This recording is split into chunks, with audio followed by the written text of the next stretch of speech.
de cela, vous avez certainement fêté Noël et c'est vrai que Noël, eh bien Noël, c'est pour nous l'occasion de nous souvenir de la naissance de Jésus, la venue de Jésus. Alors nous savons très bien en tant que chrétiens que Jésus est avec nous tous les jours. D'ailleurs, il le dit, hein. Il dit « Je suis avec vous tous les jours et jusqu'à la fin du monde ». Alors, Noël, Jésus vient naître dans cette étable à Bethléem, mais on sait très bien que ça ne s'arrête pas là. Ce que les anges vont dire aux bergers, quand vous lisez dans l'évangile de Luc au chapitre 2, quand les anges diront « Je vous annonce une bonne nouvelle », formidable, hein, je vous annonce une bonne nouvelle, c'est qu'aujourd'hui dans la ville de David, il vous est né un sauveur qui est le Christ et le Seigneur.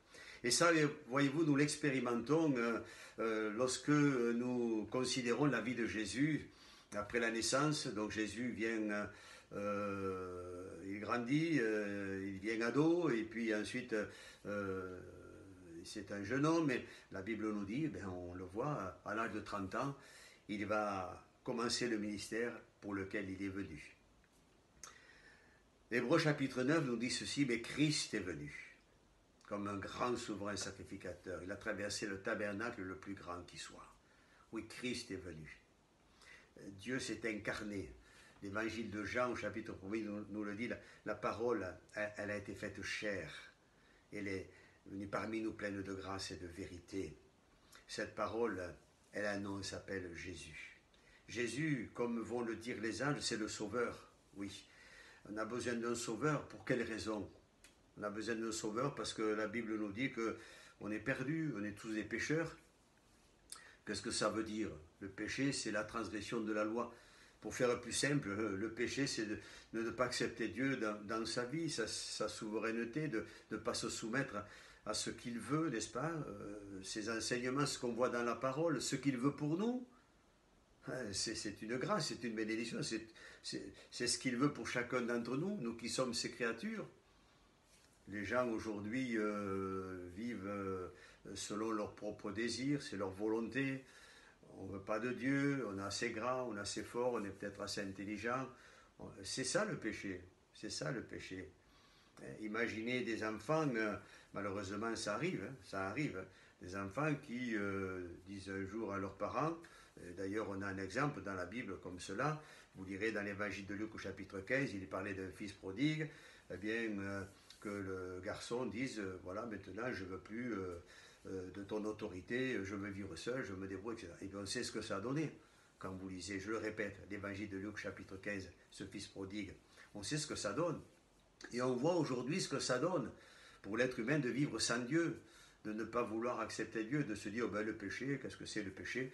Finalement, peut-être qu'on pense que c'est dépassé aujourd'hui. Parler du péché, vous vous rendez compte ? C'est pas dépassé du tout, au contraire. C'est plus que jamais, je dirais, une réalité. Parce que le péché, il s'accroît. Mais mes amis, Christ est venu, oui, il est le sauveur, il veut pardonner de nos péchés, te pardonner. C'est pour cela qu'il est mort sur la croix. C'est pour cela qu'il a versé son sang, pour que l'on soit purifié de nos péchés. Mais ensuite, le texte nous dit qu'il va ressusciter. Et parce qu'il ressuscite, alors là, eh bien, nous pouvons bénéficier de sa présence, de son esprit qu'il nous a laissé. Il est le Christ. Le Christ, c'est l'envoyé, mais c'est celui qui a tout pouvoir, c'est celui qui a été oint, que Dieu soit béni. Et il nous fait participer à ses grâces aussi.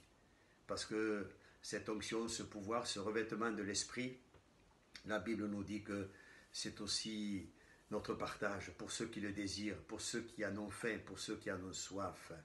Et puis devenir le Seigneur de notre vie. C'est ce que le Seigneur souhaite. Et moi, c'est ce que je voudrais, je ne veux pas trop anticiper, mais au cours de cette année qui va s'ouvrir devant nous, eh bien que le Seigneur soit celui qui conduise votre vie. Ce Seigneur, c'est celui qui veut régner sur votre cœur. C'est celui qui veut tous les jours être à vos côtés. Ce sera celui qui vous guidera. Il sera celui qui vous conseillera. Il sera celui qui vous consolera dans des moments peut-être difficiles, parce que nous ne savons pas. Une année s'ouvre devant nous, mais nous ne savons pas de quoi cette année sera faite. Et on ne peut pas se vanter aujourd'hui du lendemain. D'ailleurs, la Bible le dit dans le livre des Proverbes, nul ne peut se vanter du lendemain, car on sait ce qu'un jour peut enfanter. Nul ne le sait.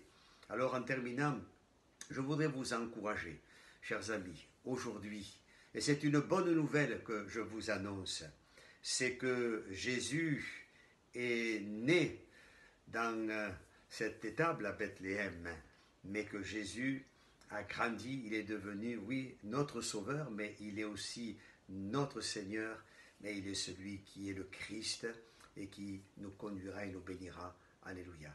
Alors je vous souhaite eh bien, une bonne journée et puis je vous dis donc à bientôt. Au revoir.